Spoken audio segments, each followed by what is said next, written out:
Kia ora, this story is called Quaky Cat by Deanna Noonan and Gavin Bishop.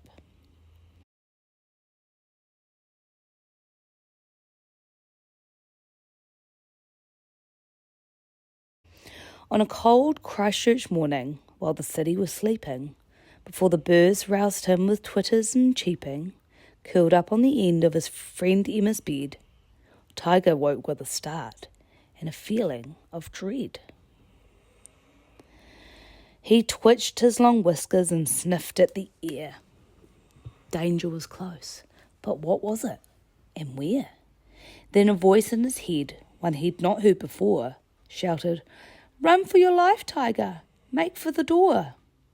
Tiger fled from the house with a leap and a bound, as louder than thunder from deep underground came a roar and a shudder and terrible shaking. Around him the city was rolling and quaking.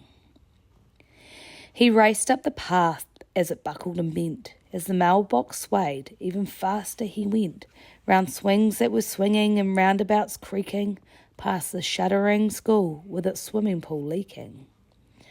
Over the Avon on bridges that wiggled, he shot through the city on footpaths that jiggled. Above him the pigeons fled tumbling perches and dodged round the spires of crumbling churches. The whole city rocked, it reeled and it rolled. All by themselves the cathedral bells tolled. With no place to hide and no time to spare, Tiger shot up a quivering tree in the square.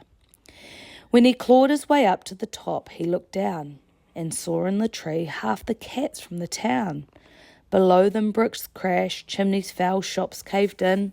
Sirens were wailing and the cats joined the din. As the sun rose that morning, the world looked with pity at the folk on the streets of their tumbled-down city. In the tree, Tiger shivered. He was cold and forlorn.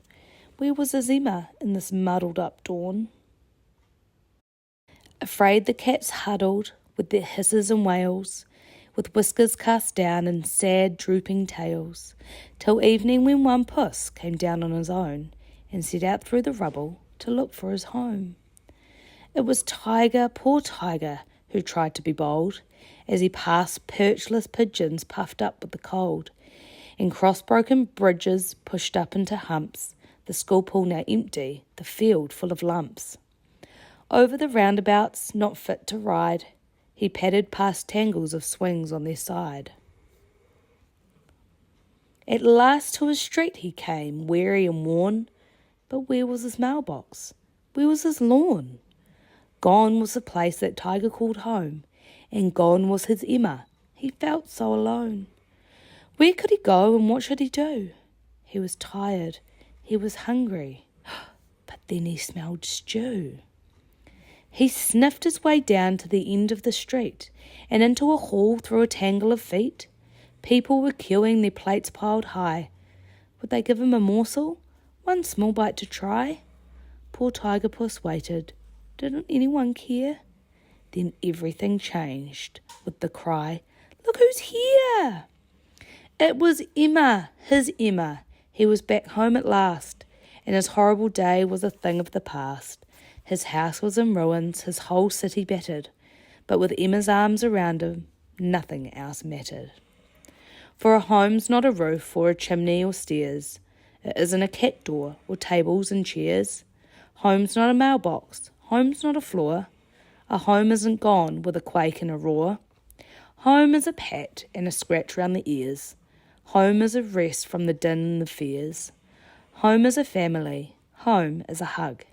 Home is a friend and a neighbour's warm rug. Home is the giving and helping and sharing. When a city is crumbling, then home is the caring. Home is a lap where it's cosy and warm. Home is where love keeps you safe from the storm.